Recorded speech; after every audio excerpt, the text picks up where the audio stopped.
in the summer of 1896, a relentless wave of heat envelops the eastern United States, its grip tightening day by day.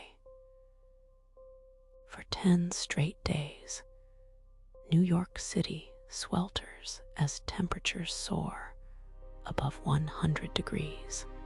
The air in lower Manhattan grows thick, stifling, forcing residents of tenement buildings on the Lower East Side to drag mattresses onto fire escapes and rooftops, desperate for any breath of fresh air. Horses, once symbols of vigor, collapse on the cobblestone roads of Broadway, left to languish because the city cannot collect their carcasses fast enough. Morgues overflow, unable to accommodate the dead, as the New York City coroner's office. But New York is not the worst of it. In Chicago, workers at the Union stockyards drop where they stand, succumbing to the extreme heat. Entire blocks of tenements fall silent. Families trapped in apartments that have become uninhabitable ovens. The catastrophic toll of this heat wave is staggering, with over 1,500 lives lost across the eastern seaboard. Amid this suffering, a small humming machine already sits on the desks of a few affluent offices, waiting to change everything. The electric fan, though air conditioning is still decades away. This simple device, with its spinning blades powered by an electric motor, holds the key. Yet this tale begins with the heat. To grasp the significance of the fan, one must first understand the oppressive heat's impact on American cities, particularly in the South. Long before any solutions emerged, picture the cities of the 1880s and 1890s. Up north, places like New York, Boston, and Philadelphia brim with life, their populations exploding amid factories, immigration, and railroads. But venture south of the Mason-Dixon line, and the scene shifts dramatically. Cities such as Houston, Atlanta, New Orleans, and Dallas exist, yet they are mere. In 1880, Houston boasts a population of just 16,000, while Atlanta hovers around 37,000. In stark contrast, Chicago races past 500,000, heading toward 1 million. The gulf between these regions is vast, not merely due to industry or immigration, but because of the relentless heat. Southern summers present a wall of heat. From June through September, temperatures in Houston often exceed 95 degrees, with humidity that clings like a wet blanket. In New Orleans, the stifling combination of swamp air and blazing sun makes even a simple stroll feel perilous. This oppressive heat is not just uncomfortable, it is a formidable barrier to progress. Factories struggle to operate as workers faint from heat exhaustion.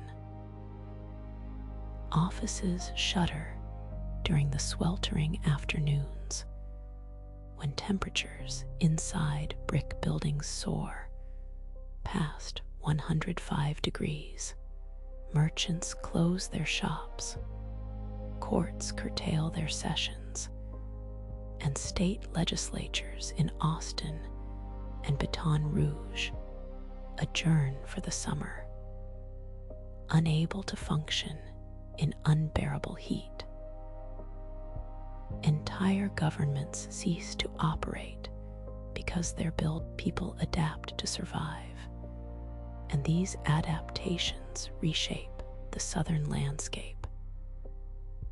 Architecture reflects this reality.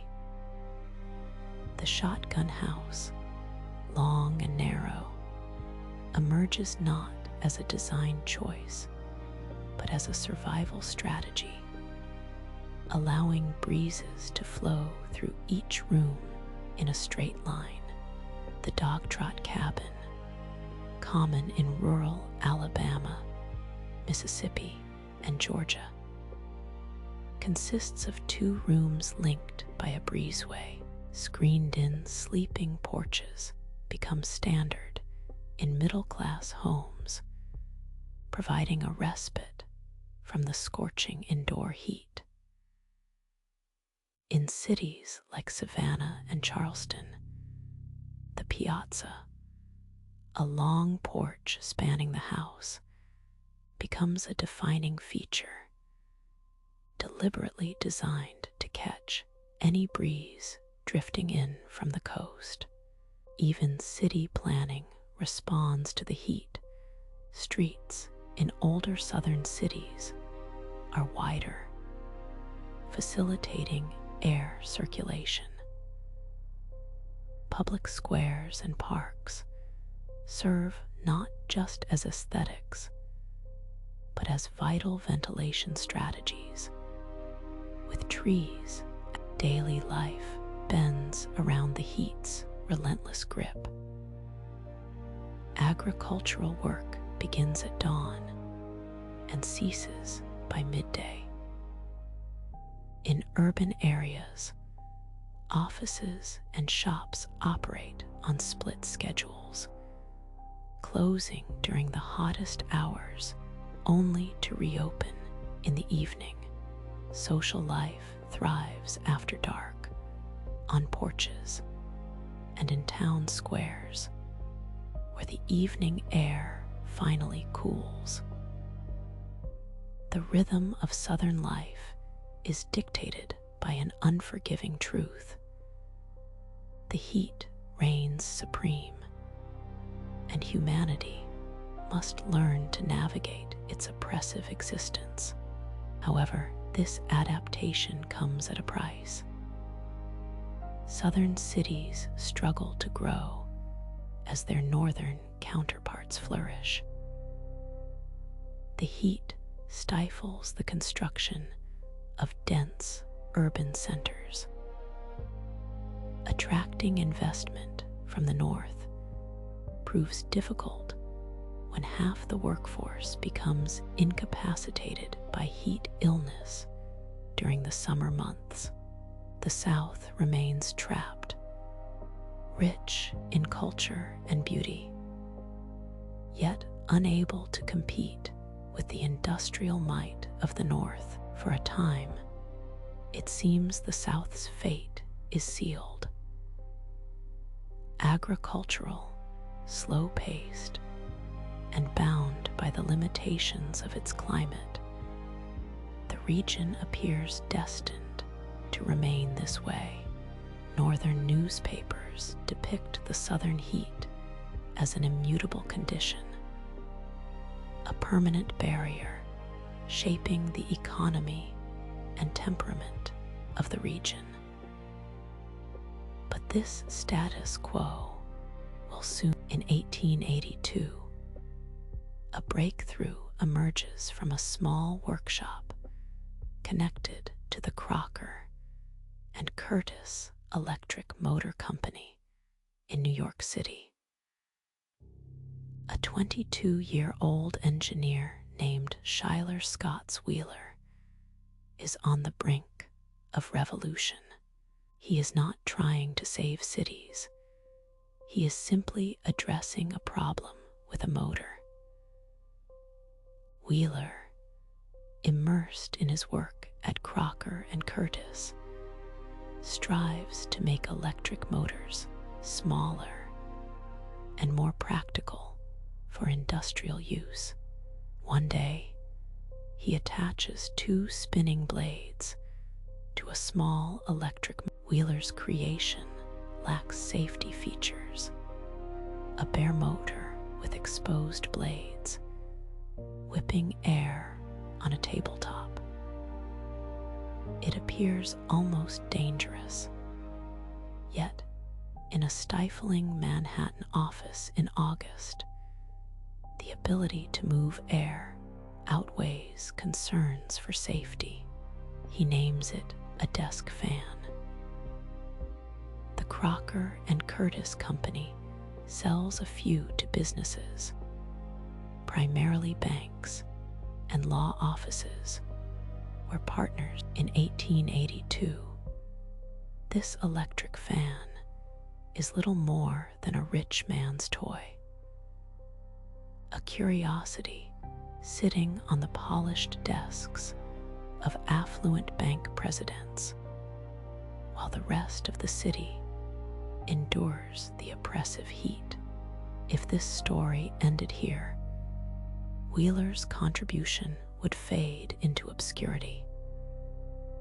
Yet, other engineers recognize the potential of his invention. They see what Wheeler may not, the capacity for scale.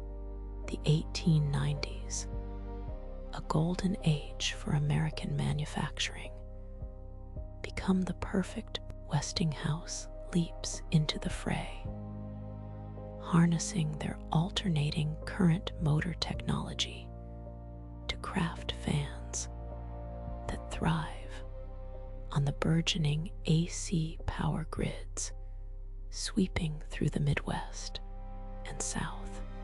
This fierce competition among 3 titans ignites a wave of innovation, racing forward at a pace that feels astonishingly modern.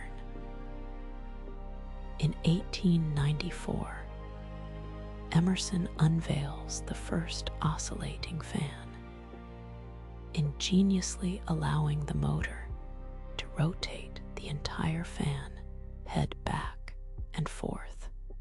No longer does a fan merely blast air in one direction. It cools a wider area. This breakthrough transforms a single fan. The introduction of the blade guard follows.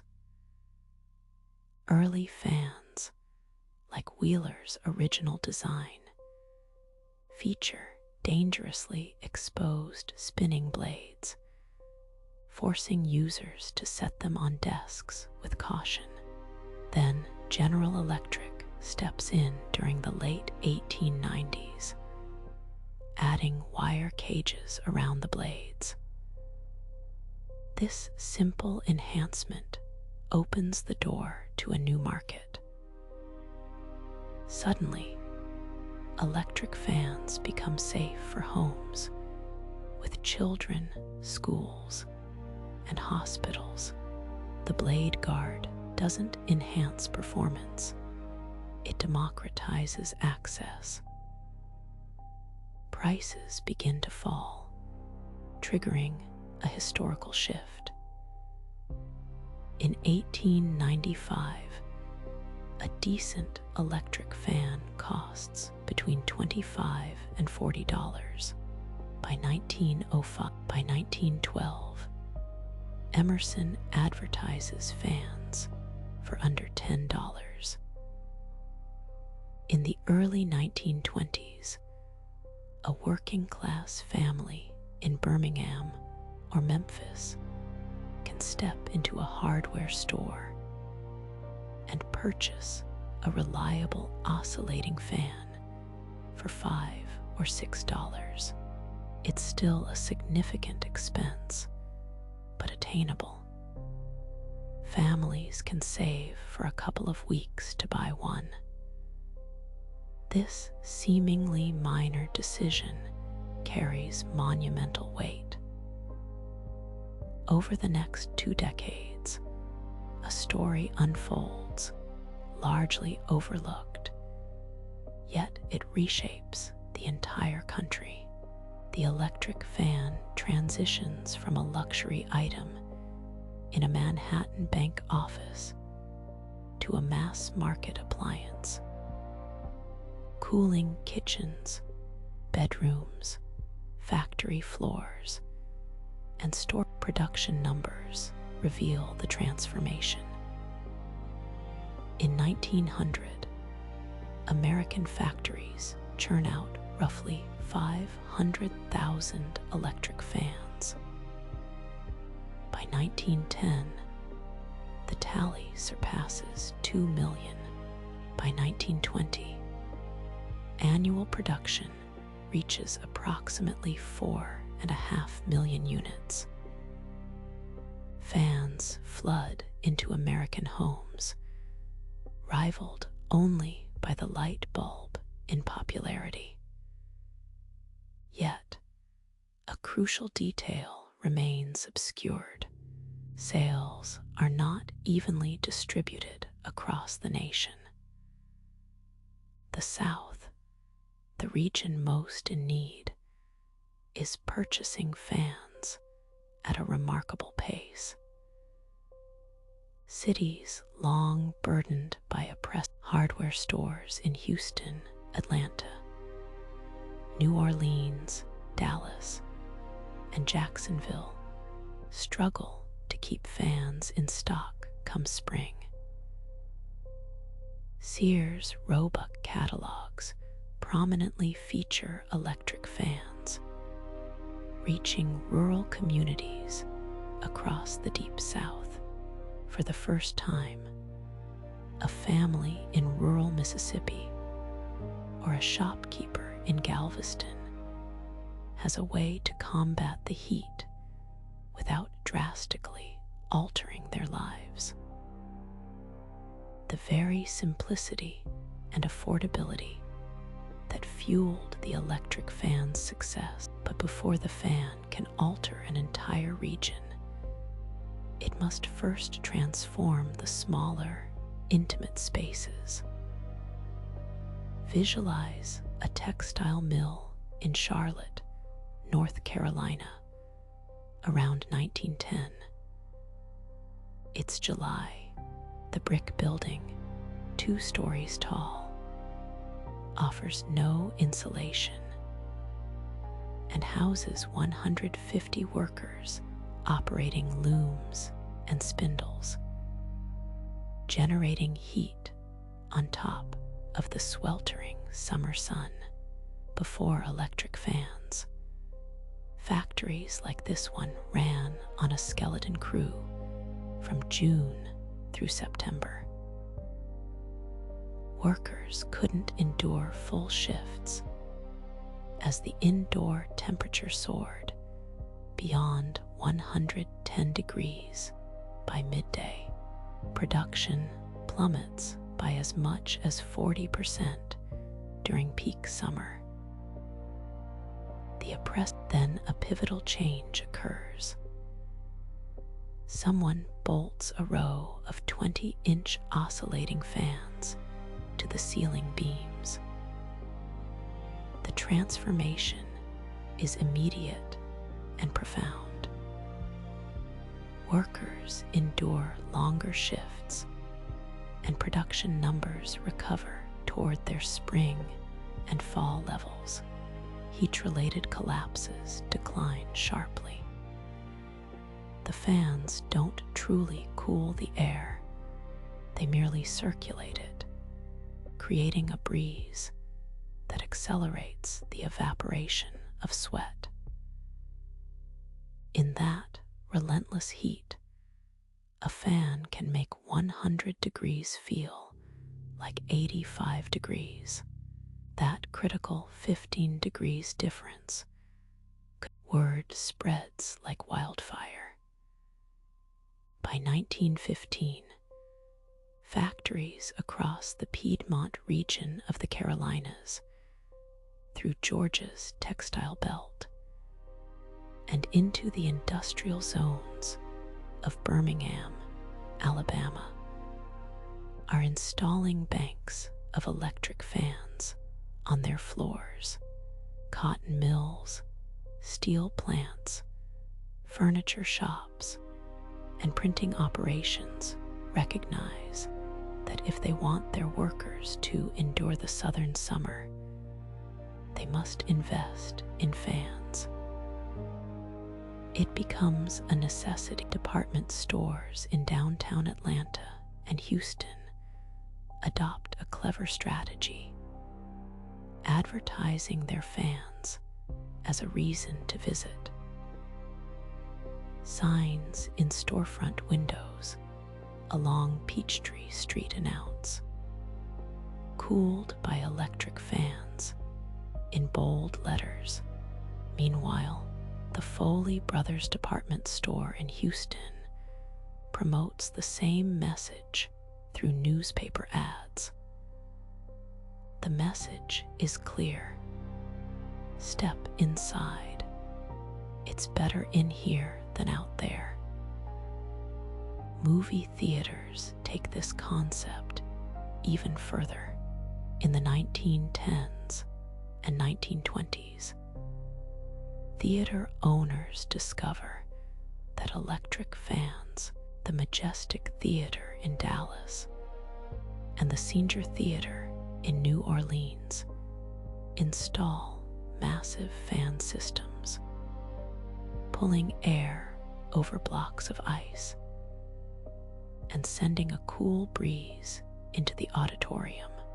Audiences flock to these theaters during the sweltering afternoons, not merely for the films, but for the refreshingly cool air. This is where the summer blockbuster was born. Hollywood schedules its biggest releases in June, July, and August, capitalizing yet the most significant impact of the electric fan transcends economics. It reaches into the realm of public health. Before fans reached working-class neighborhoods, summer in southern cities was perilous for the vulnerable, infants, and the elderly living in tenement. Housing faced summer heat with deadly consequences. In New Orleans during the 1890s, infant mortality rates spiked to a staggering 300 deaths per 1,000 live births in the poorest as the electric fan makes its way into working-class homes in the 1910s and 1920s. Conditions begin to improve. Public health records from southern cities reveal measurable drops in summer infant mortality and heat stroke hospitalizations, aligning closely with rising fan ownership.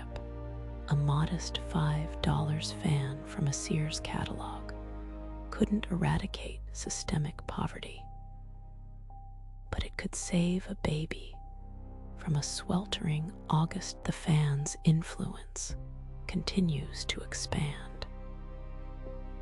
By the mid-1920s, electric fan ownership penetrates deep into southern middle-class households, steadily making its way into lower-income homes.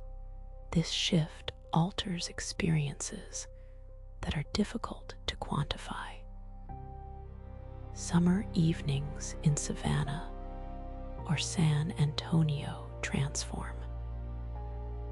Before fans, porch nights were stifling, leaving families indoors because the heat was unbearable. Now, with a box fan on the porch railing or an oscillating floor fan angled through a window, evenings become bearable. Families gather in comfort, conversations flow, and children drift peacefully into sleep. The steady hum of electric fans becomes the soundtrack of southern summers, resonating through neighborhoods as families chase fireflies. If you grew up in the American South before the 1960s, the sound of a fan resonates with the very essence of life. In a world where heat was oppressive, the fan became a lifeline. Houston, once a small, swampy trading post of 16,000 in 1880, surged to 138,000 by 1920. Atlanta tripled from 37,000 to over 200,000, while Dallas soared from 10,000 to over 150,000. Miami, barely a blip on the map before 1900, blossomed to nearly 30,000. These cities were on the brink of transformation, their foundations laid by something as simple as electric fans. They hadn't conquered the fierce southern heat, but they made it bearable. Summers transitioned from grueling survival to a vibrant season where businesses thrived and families found some semblance of normal. Yet, as the fan dominated, a seismic shift was on the horizon. In 1902, a 25-year-old engineer named Willis Carrier faced an unrelated challenge at a Brooklyn printing plant. He wasn't pondering comfort or the South. His mind was consumed by humidity and ink. The Sackett-Wilhelm's lithographing and publishing company struggled with color printing disasters. Humidity warped pages, throwing ink alignment off. For a company specializing in high-end color work, this was catastrophic. Carrier, a fresh graduate from Cornell University, was dispatched to resolve the humidity crisis. They didn't ask him to cool anything down. They just wanted their paper to remain stable. Carrier's ingenious solution involved pumping air across chilled coils filled with cold water. As warm, humid air passed over the coils, moisture condensed out, creating drier, cooler air. In 1903, he inadvertently invented modern air conditioning while attempting to fix a pressing issue. For the next 2 decades, Carrier's invention remained confined to factories. Textile mills used it for fiber quality control. Tobacco warehouses relied on it for curing.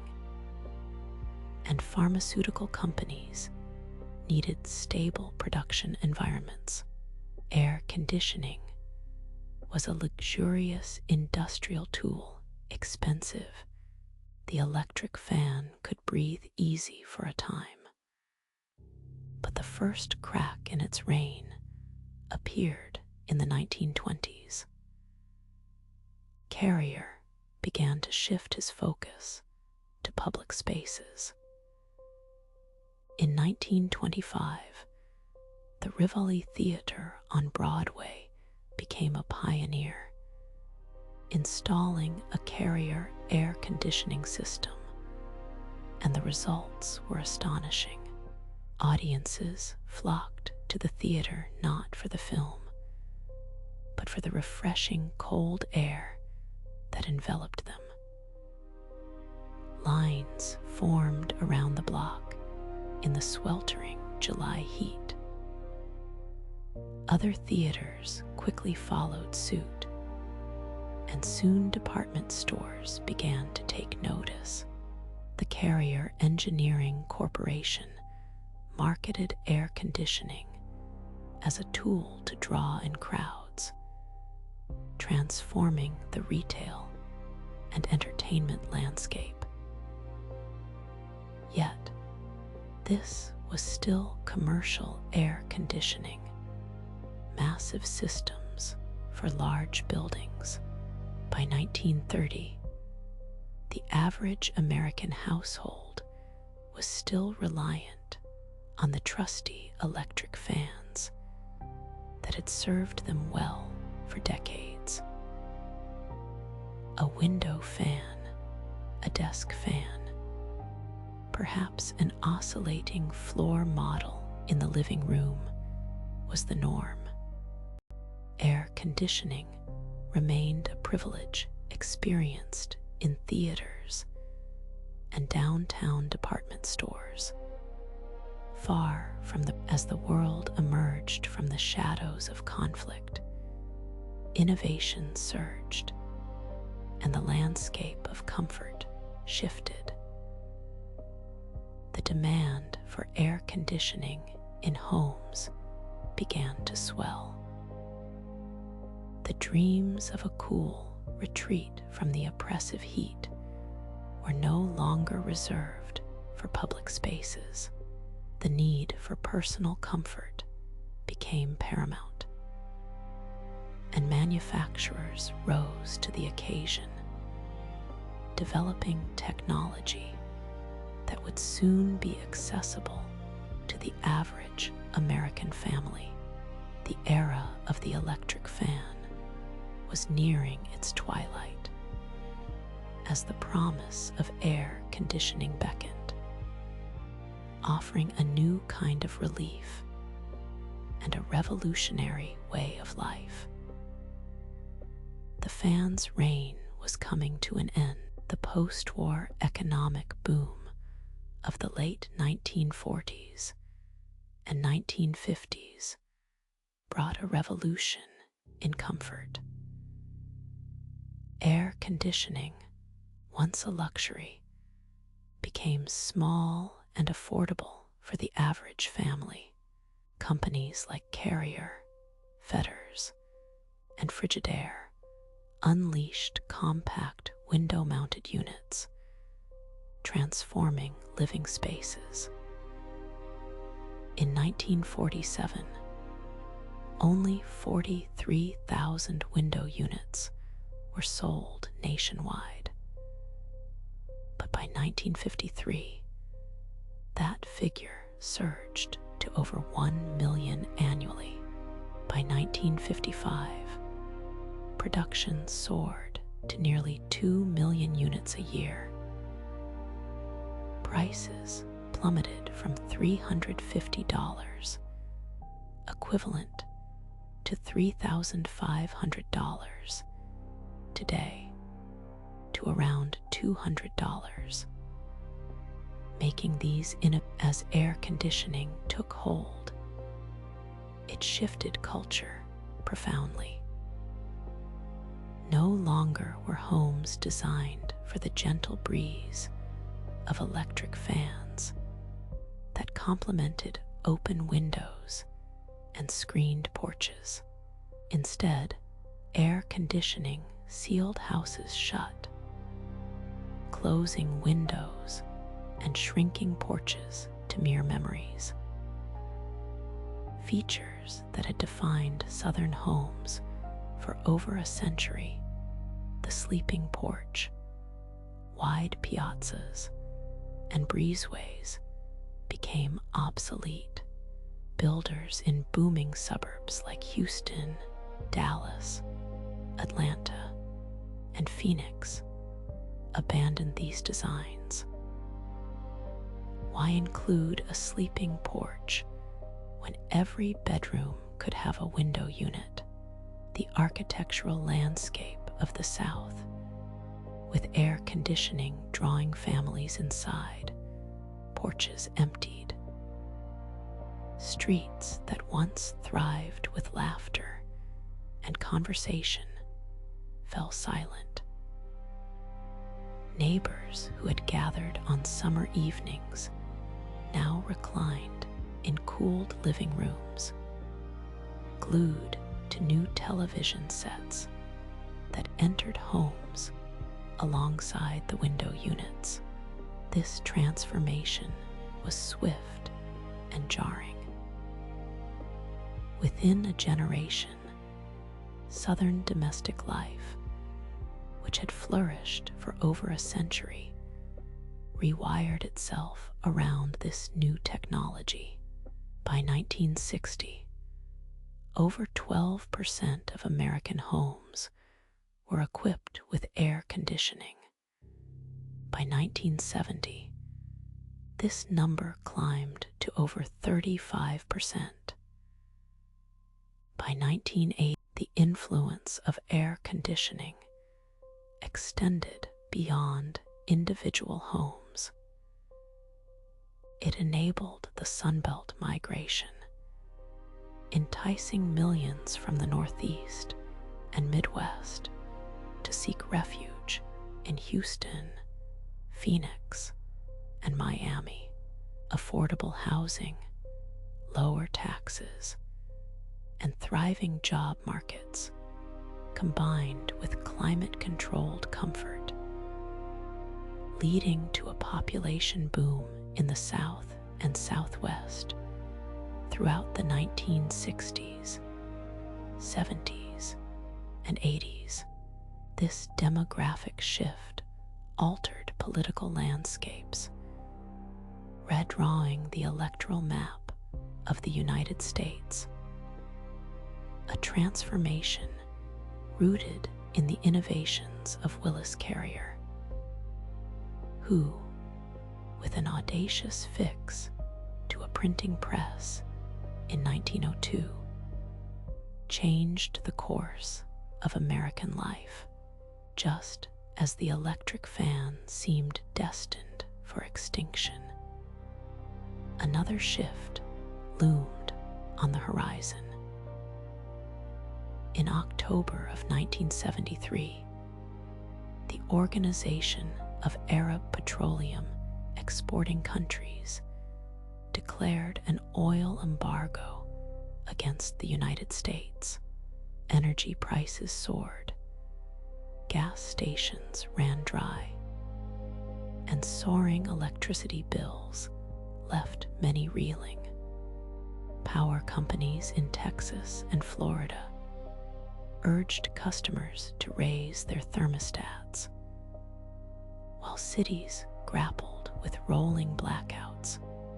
Americans flocked to hardware stores, embracing a wave of nostalgia. Electric fans fly off shelves, a simple comfort rediscovered in homes across the nation. The whir of blades fills the air. A gentle breeze brings relief from the sweltering. Families gather around the coolness, reminiscing about summers past. Laughter mingles with the hum, uniting them in joy. Each fan spins a story of hope, a shared moment against the backdrop of rising temperatures. A small victory, yet profound. Sales of box fans, oscillating fans, and ceiling fans surge through the mid-1970s, catching retailers off guard. Ceiling fan sales alone leap from 200,000 units in 1973 to over 3.5 million units by 1980. The fan hasn't vanished. It's been waiting in the attic, ready for its moment.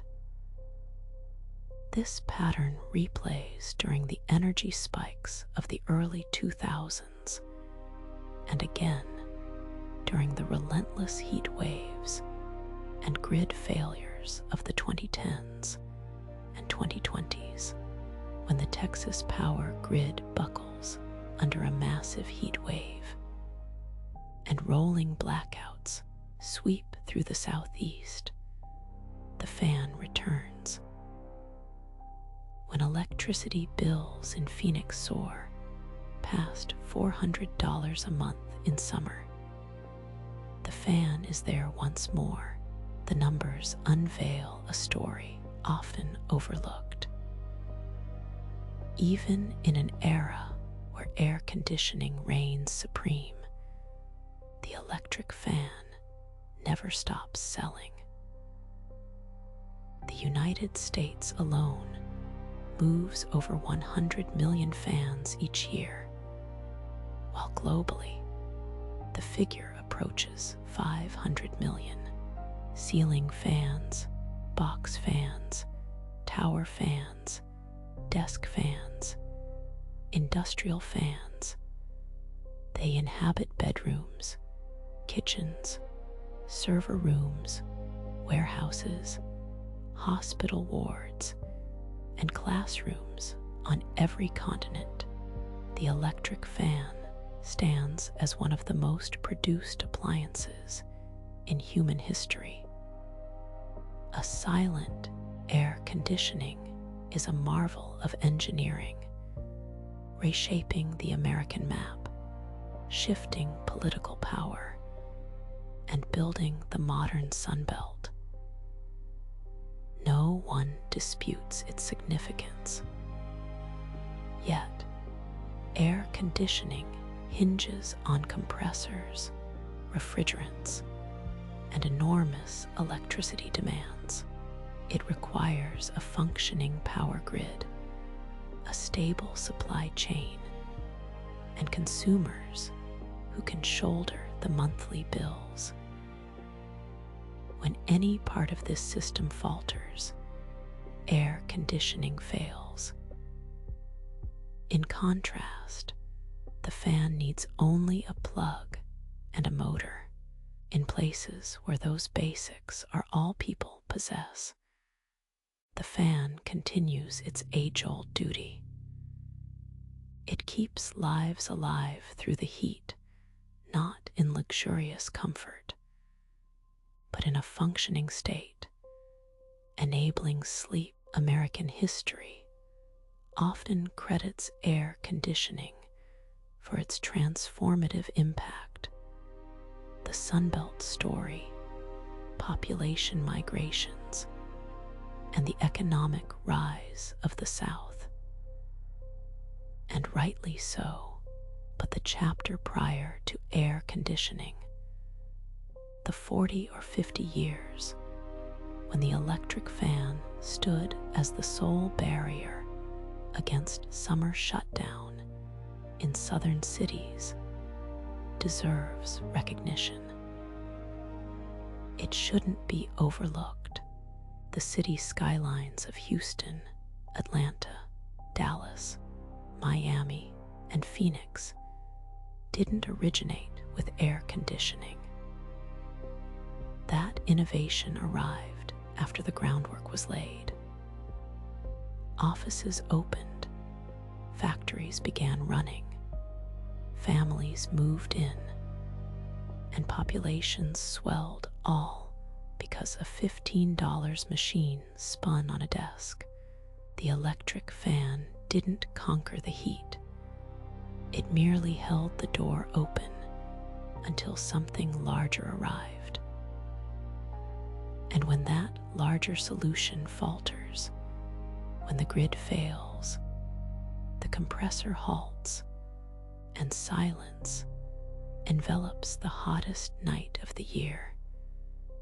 It's the fan that people reach for, the same simple creation that Schuyler Wheeler assembled in a Manhattan workshop in 1882. A set of blades and a motor still spins, ready to bring relief